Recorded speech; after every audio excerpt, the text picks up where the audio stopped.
Hello traders and welcome to the market opening preview, July 13th on a Wednesday, hump day, middle of our trading week. Traders, great to be with you, coming to you live from Pattaya, Thailand. Overcast skies, but still a nice day today. Traders is brought to you through FXCL Excellence in Trading. Please come visit our website at fxclearing.com for your trading solutions. Traders getting a little late start today. I'm sorry for that, but things do happen. I think this is only the second time in a year I've had a late start, but it's okay. We're still here though. All right, let me introduce myself to you. My name is William Gilder. I'm your moderator for the Market Opening Preview Series, and I do record this during the Asia session. So if you're looking at this in the European session, please just go back about 10 or 12 candles, and you can see where I started my presentation. Traders, I started trading from the year of 2006. So basically, I'm trading almost 10 years and having a great time at it. It's frustrating, it's aggravating, but it's still fun. Traders, I was a firefighter paramedic for 27 years. I retired in 2008. Came to Thailand for a 3-month holiday. Well, traders, I'm in my 9th year and I'm still in Thailand. I guess I like it here, so I'm going to stay. And I'm hanging out. It's a great place to be. And the time zone is great to trade Forex. Why? Because I can trade all 3 sessions and still get a good night's rest. Now, I have to be honest with you, I do not trade Forex in the US session. I trade options. So I don't have to sit at my charts very long. Basically an hour and a half, maybe 2 hours, and I'm done. That brings me up to about 10 o'clock, 11 o'clock at night, and I could still get 7 hours of sleep, 6 hours of sleep, and start another day. So it's really, really great. How do I do this? Well, when I listen to fundamentals, which is really important. You got to know what's going on around the globe. You got to know what other countries are doing, where they're at. Numbers come out every month. You got to know when they're coming out. You got to be aware of that. You got to be alert to that because it will move your trade in the opposite direction if you're not ready for it.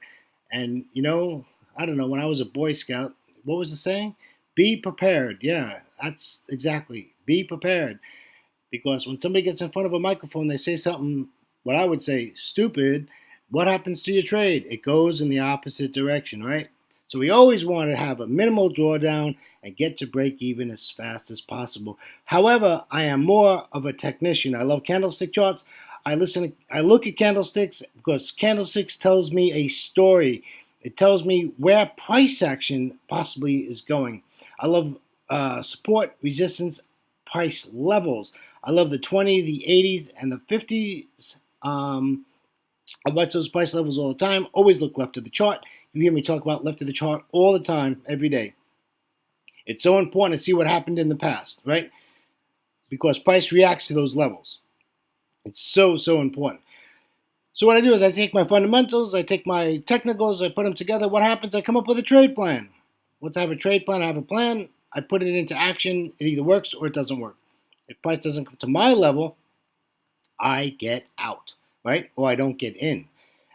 Is probably most of the time I don't get in. So I will tell you that I monitor 8 currency pairs during my live, when I trade live for myself.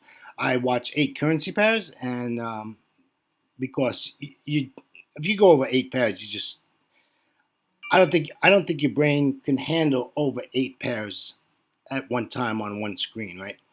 And in my office I have 3 screens, but 8 pairs is 8 pairs, and it's hard to keep track of 8 pairs. So we put it all together, come up with a trade plan, we trade the plan. If it doesn't work, we don't get in. Wait for another day. No problem. There's 41 currency pairs, folks. We have plenty of currency pairs to trade with. All right, that's enough about me. Let's get over to our risk disclaimer. Forex trading has a large potential reward, but also a large potential of risk. You must be aware of the risks and be willing to accept them in order to invest in the Forex market. Remember, the name of this game is capital preservation. Live to trade for tomorrow. Therefore, do not trade with money you cannot afford to lose. Traders, if you have money in your trading account, you have to be able to accept the fact you can lose it and still pay your bills and still live life and still move on, right? Just remember that. Always remember that past performance of any trading system or methodology is not necessarily indicative of future results. All right, let's take a look at what we got going here with news and commentary. Let's see what's going on. I did have this up, and for some reason, I let it go down. So let's take a look. Let's take a look at what happened in the U.S. markets. Another green day in the U.S. markets. The Dow 30 up 0.68%. The S&P 500 up 0.70%. The Nasdaq up 0.69%, and the small cap 2000 up 1.34%. Thank you, U.S. markets. I've got a lot of option trades open at the moment. I got about 13 option trades moving, and I need the U.S. markets to help me out a little bit. All right, so let's take a look at what's going on in the Eurozone. The DAX is up 1.33% as they have just opened. Well, they're going to open in about 1 minute. The FTSE is negative 0.19%. The CAC 40 is positive 1.57%. And the Eurostoxx 50 is positive 1.74% as we speak. And yes, the Euro session is underway, my friends. Let's take a look at the Nikkei 225. I do not see them. They must be closed already, yeah? But they closed positive 0.84%. The S&P 500, 200 out of Australia is positive 0.66%. The China 850 is currently trading negative 0.18%. The Hang Seng is also currently trading, and they are positive 0.44%. And the Kospi out of Seoul, which is closed positive 0.72%. Let's take a look at our economic calendar. What is going on with our economic calendar? Not a lot today, my friends. Pretty boring day, I've got to be honest with you. Even in the U.S. session, there is no high impact data except for we have FOMC member Kaplan speaks in the U.S. today. No, I'm not going to wait for him to speak. That's almost 11 o'clock, right? So we're not going to wait for Mr. Kaplan. He can speak all he wants. Big data, though. However, interest rate decision out of Canada, and I would not think that they are going to have a change in their interest rates. And then they have their monetary policy report after that. We have yeah. Don't we have oil inventories today? Yes. BOC Governor Politz speaks today out of Canada. I thought we had oil inventories. Don't we have crushing oil inventories comes out today out of the U.S. I thought that was a high impact news event, and they got his medium. Wow.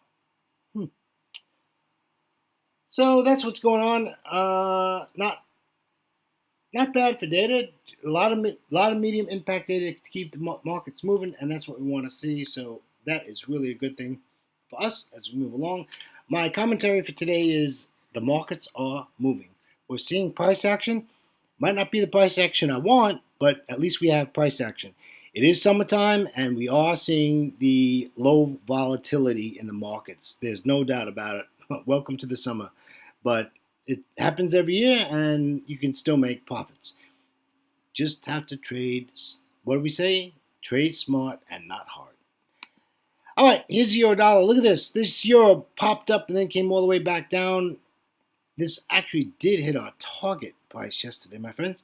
So I'm looking for this to pull back up again. These candles in Asia, look at this. They just look horrible, don't they? Look at all indecision candles. Doji, doji, doji, right? We want this to pull back to the R1 pivot at 1.1109. We'll get out at 1.100, and we'll get out of the market at the S2 reversal pivot point. Don't know if it's going to happen. It sure doesn't look like it's going to happen at the London Open because we're in the London Open 3 minutes now, and nothing has changed. Let's go over to the pound dollar. This is all about their prime minister nominees, and if May gets appointed prime minister today, as reports are saying, this is what the pound is all about. I expect whoever gets the prime minister's job, the pound's going to dump like a rock. So I'm just waiting for this to drop. I'm bearish in this. I'm not playing this bullish game with the pound because it's a fake out.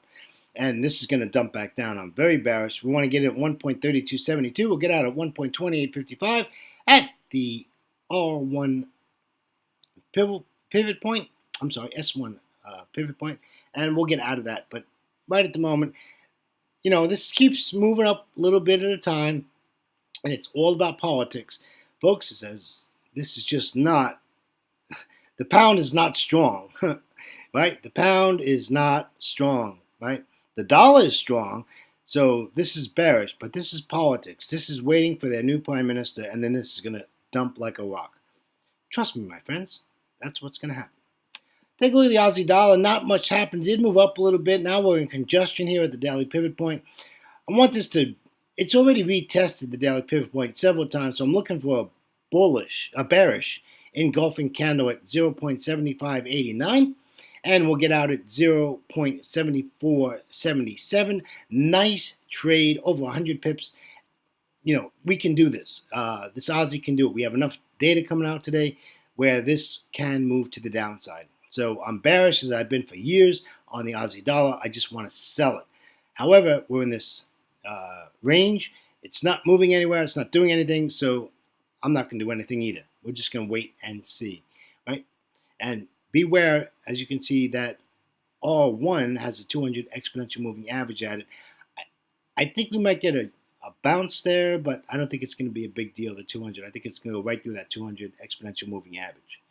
All right, let's take a look at the Euro Aussie. Now, this is my favorite currency pair, and look at what happened yesterday.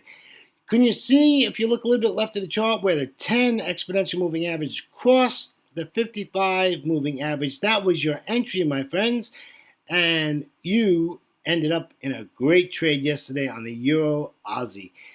I said we were bearish yesterday, and this thing worked out. Unfortunately for me, it was late in New York, and I did not get into this trade at all, but this pair just worked out. This was a great trade yesterday.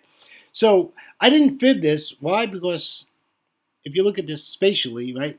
Spatial intelligence, right? What do we got here? This pair is bearish. We're at a point where we got the 55, the daily pivot, and the 10. We want to sell this.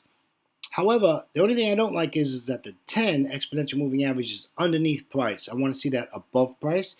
So I'm just looking for a bearish engulfing candle, and we can sell this again. Don't really want to do it at the daily pivot point, my friends. I want this to pull back up to the R1 pivot at 1.4628, and we'll get out at 1.4483. That would be my preference in this trade. But I love trading this pair. Remember, this pair trades over 130 pips a day. So, don't ignore the Euro Aussie. It's a great pair to trade. Let's take a look at the Euro Yen. I guess Abiy didn't come through with his promises yesterday. I don't see any big moves here on the yen. He was supposed to do a stimulus yesterday, and it looks like he didn't do anything. Price is still in the same range. It's in a range. It's been in a range for the last 2 days.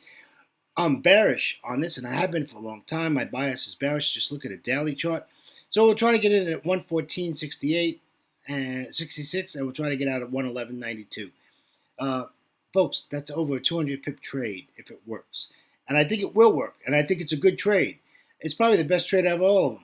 And I love the Euro Aussie, but I think this is a better trade. The problem is, when is Abiy going to do this stimulus or this intervention, which he's going to do? But you know them over in the JPYs, they don't like telling you nothing. They're just going to do it when you least expect it. It's either going to be the end of the week, lunchtime, 2 minutes before the open, 2 minutes after the close. That's the way they work. They do not tell you nothing. Let's take a look at the New Zealand dollar, another one of my favorite pairs. If you took our trade recommendation yesterday, you made profit. This pair just stumped. The only issue with this pair, we did not get a pullback. This just went to the downside. So what was a help for you? Well, yeah, it was that 10 exponential moving average, right? That thing turned to the downside, and once that turned to the downside, you saw that big red candle. You should have been in this trade, and we absolutely hit our profit taking area, which was that 200 exponential moving average, if you remember. So we're looking for the pullback to 0.7271, and we'll get out at 0.7230. So nice 50 pip trade on the table, and we'll just keep an eye on that. The European markets are open, and we're not seeing a lot of price action, my friends. Welcome to July. Traders, that wraps up our 6 currency pairs. Traders, on behalf of myself, William Gilder, and our great friends at FXCL Excellence in Trading, I want to thank you for joining me today on a hump day, Wednesday, middle of our trading week, July 13th, 2016. Traders, please come visit our website at fxclearing.com for your trading solutions. Traders, as I say every day, always remember to trade smart and not hard. Traders, we'll see you in about 24 hours. Probably 20 hours. Take care, traders. See you then. Bye-bye.